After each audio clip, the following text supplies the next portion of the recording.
நீங்களும் வீட்டிலேயே ஈஸியாக ஷவர்மா பண்ணி கொடுக்கலாம் பசங்களுக்கு. அதுக்கு நான் 1/4 கிலோ சிக்கனுக்கு 1/4 ஸ்பூன் மிளகு பொடி, 1/4 ஸ்பூன் உப்பு, 1/4 ஸ்பூன் கொத்தமல்லி பொடி, 1/4 ஸ்பூன் கரம் மசாலா, 1/4 ஸ்பூன் மிளகாய் பொடி இல்லைன்னா தந்தூரி சிக்கன் மசாலா எடுத்துக்கோங்க.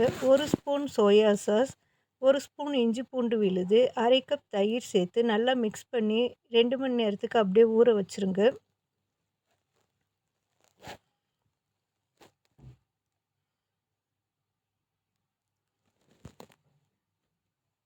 இப்போ முட்டைக்கோசு, வெங்காயம், வெள்ளரிக்காயை நைஸாக கட் பண்ணி எடுத்துக்கோங்க.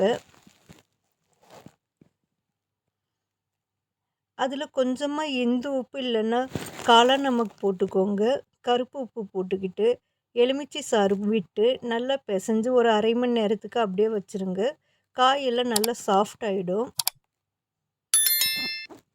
இப்போ ரொட்டிக்கு மைதா மாவு எடுத்து கொஞ்சமாக உப்பு போட்டு தண்ணி விட்டு நல்லா ரொட்டி மாவு பதத்துக்கு பிசைஞ்சு வச்சுடுங்க.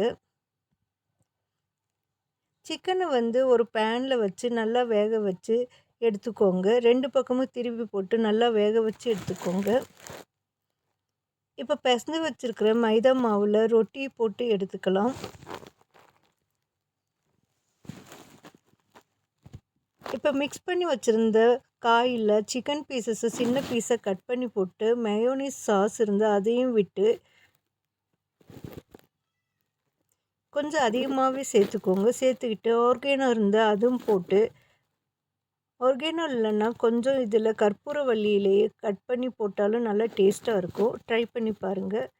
இந்த மாதிரி எல்லாத்தையும் மிக்ஸ் பண்ணி விட்டுட்டு சப்பாத்தி மேலே கெச்சப் வச்சு நம்ம மிக்ஸ் பண்ணி வச்சுருந்த காயும் வச்சு ரோல் பண்ணி பசங்களுக்கு கொடுங்க. ரொம்ப ஈஸியாக சீக்கிரமாக வீட்டிலேயே பண்ணிடலாம். ட்ரை பண்ணி பாருங்கள். தேங்க்யூ.